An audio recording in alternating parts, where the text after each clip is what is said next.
the next Elestrals expansion, Moonrise, is just over the horizon. See what I did there? Oh, brother, this guy stinks! Anyways, the few cards that we've gotten thanks to the January pack of Shattered Stars, we were able to assemble an early Moonrise deck in the form of Water Reanimator Oystillery.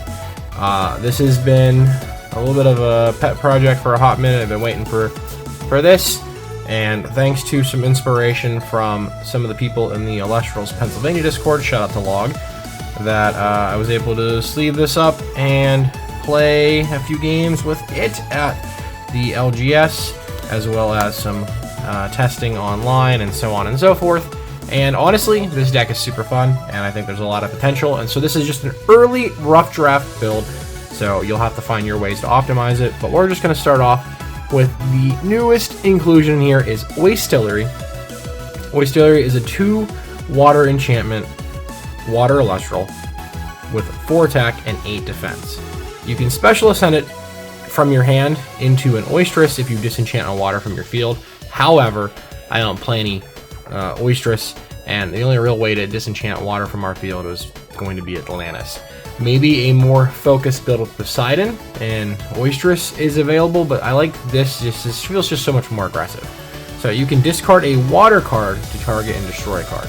So we're rocking 2 copies of Oystillery into 2 copies of Capreagle, thanks to Shattered Stars for this beautiful Constellation Rare artwork. It's a 7/4 2-cost water, and when it destroys an Elestral in battle, you can special cast a 1-spirit water Elestral from your underworld in defense position. And we'll go over some combos with this in time, but basically you're able to abuse, bringing back even more from the underworld. And then to round that out, we have 2 copies of Locagon. It gains +1 attack for each water in your underworld. When you return 1 or more water from your underworld to your spirit deck, you can target and destroy a card. So you play an Ambrosia, you get to heal and destroy a card. However, healing so much reduces your attack stats, so you have to be considerate to, this is just a 2 base plus a couple more maybe. Later in the game, the stronger it gets, the more powerful it is. So that's it for our Ascensions. I also like Waylance. There's a few others as well, but for now, I'm just trying to keep it as consistent and low to the ground as possible. I'm considering cutting the third Locagon to be, the second Locagon to be a third Oystillery, so that is something that you can potentially test out and try out on your own. Into our 1 costs, we're playing 3 copies of Drotagwa. This and the next one are going to be 2 of the most important cards in the deck ultimately. When it receives 1 or more, you can heal 2 water from your underworld back to your spirit deck. And of course it's a 1/4. And then we have 3 copies of Sluggle. When you cast Sluggle, you can heal 3 water from your underworld. So you can see that we're playing 6 copies of these healers. In addition, to keep the 1-drops coming, we've got 3 copies of Foamy. This is ultimately if you go first, that you just want to try and stick a Foamy down as soon as possible, because they can't PTA it, which is like, PTA is this thing's worst enemy ultimately. But when it's destroyed in battle, you can special cast a 1-spirit water Elestral from your deck in defense position. So similar vibes to Capreagle. And then of course, we've got 3 copies of Edward. Got to show the sweet foil. Edward, and Eduardo, the boys here. When you cast Eddie, you can change the position of an Elestral. This card does not target, so it gets around effects like that. And if a player casts a rock in a hard place, you can special send Eddie into Kerberos from your hand or deck. I do not play Kerberos, but you could potentially sideboard Kerberos if you expect a lot of a rock in a hard place in the future. And of course, so if Foamy for whatever reason casts out Eddie, Eddie can just target itself or choose itself to put it into attack position, so it doesn't get ran over since it has 1 defense. And then the last water Elestral, we have a single copy of Tadpuff.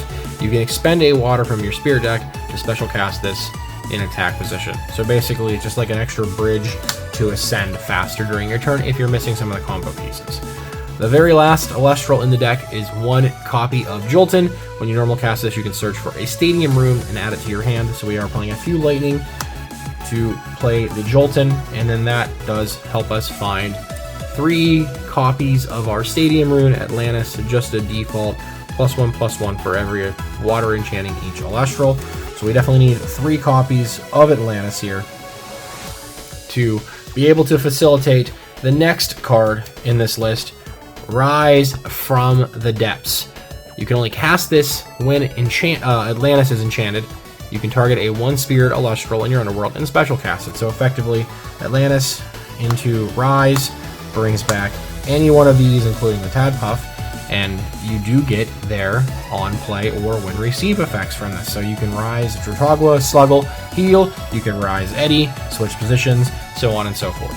But the ultimate combo is to use Rise to ascend into any of these awesome, bigger bodied Elestrals. In terms of Rising, we're also playing 3 copies of Rise from the Ashes. This is a little bit more expensive, however, it does let you just drop into play Oystillery, Caprigal, and Lockagon. And, you know, in whatever weird instance, you can also cast Jolton with this to grab back Atlantis from the deck again, rinse and repeat, so on and so forth. And a cheeky little thing you can do with Rise is, say, for example, they like PTA one of your Elestrals, you can just siphon to pay for Rise to lower the cost. Same with either Rise, technically, from the Depths or from the Ashes. You can just siphon off of a basically failed cast, thanks to like them playing PTA or whatever.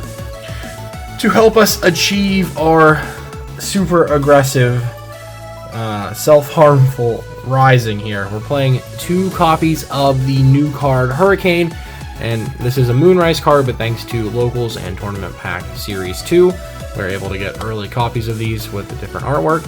So this just destroys all face-down runes. So if you're afraid of Gorgons or Shield or PTA or whatever, if you have a Hurricane, you can just go ahead and delete it. I would maybe like to play 3, because if I'm not mistaken, it does count as a water card, and it can be discarded with Oystillery to get a pop-off. I want to double check that for sure, but I think that's correct since it does have water enchantment in there. It doesn't specify that it has to be only a water card, so we'll go from there. In addition, we've got 3 copies of Nectar of the Gods, rocking that beautiful Black Friday Stellar full art promo. Just pay 2, draw 2.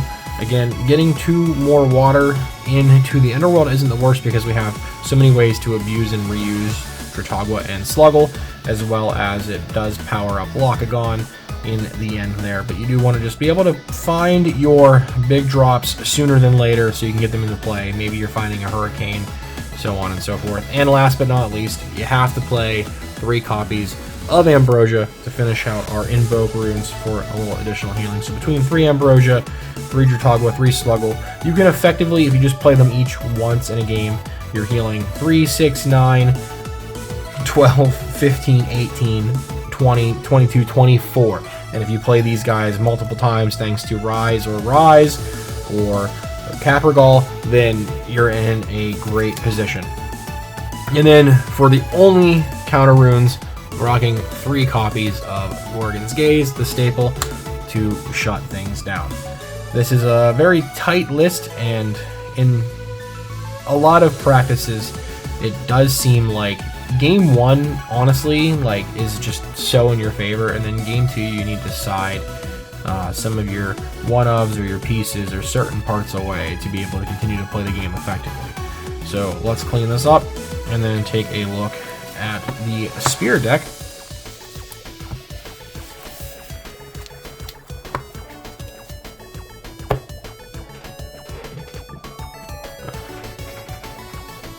Alright, into the Spirit deck.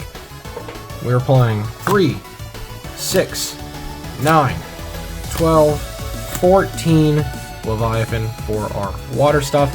14 seems like it's plenty, especially if you're just healing water so much thanks to Sluggle and Drutagwa. I then have 3 copies of Zaptor thanks to the Hurricane as well as the Jolton. 2 copies of Lycoris for the Hurricanes, and and just some uses, just being able to use it for an invoke or a counter or whatever. And then last but not least, we have a single floor mine. Now there's no frost in the main board, so clearly we are pre-siding our spirits to take a look at our sideboard. In the sideboard, I'm playing 2 copies of Galaxy, 2 copies of Mile Station, and a copy of Waylance. Waylance does also get to use the Flurmine that is in the Spirit deck natively, and this is really good against like the 5s lists, and I'm sure into the Moonrise format, if we see like a lot of Nobby or Theraheart, whatever, any of those specific ones where it's like, okay, cool, my deck needs to play 3 copies of insert Elestral name here, the copy of Waylance is really going to help hammer that out. In addition, we've got 3 copies of Cryoblast for some additional removal, which does, again, use the Flurmine.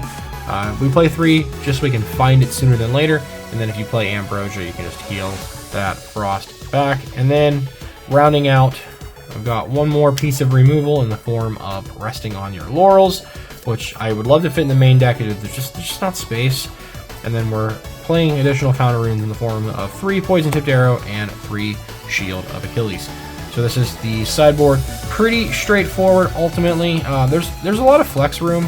Honorable mention, because like you could potentially cut the Frost stuff out and play a 4th Lightning, and then maybe sideboard 2 Quackles or even 3 to go more into a traditional like heal stall kind of list, side in the counter runes, the restings, and take out like a copy of Atlantis, take out some of the big bodies, take out some of your rises and so on and so forth, and then try and do a more heal stally route.